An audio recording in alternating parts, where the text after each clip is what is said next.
This is a replacement lock for a Ford Transit, mostly available in the European market, I believe. Let me turn this around so you can maybe... Whoops. Oh boy. Okay, so there you saw the actuator turning, dropping all kinds of stuff, but it doesn't turn without it.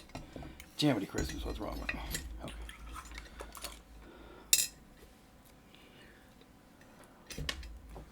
Alright. Now, it's a disc detainer lock, right? But it's got a little secret, and that's that the all the discs stop rotating at their proper position. So I'm just gonna grab this. I've done it with a deep hook too, but instead of tensioning, I'm just gonna try to rotate all of the discs.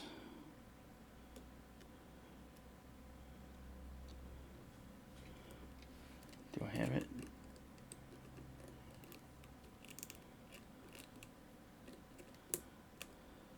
Yep.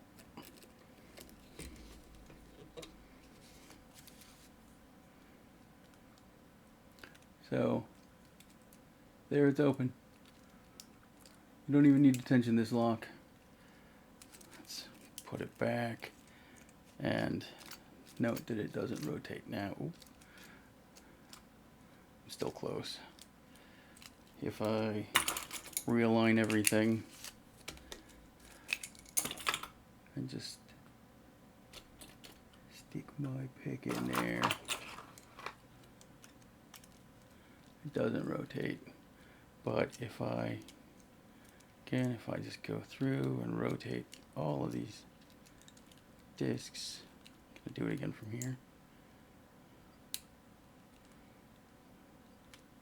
Yeah.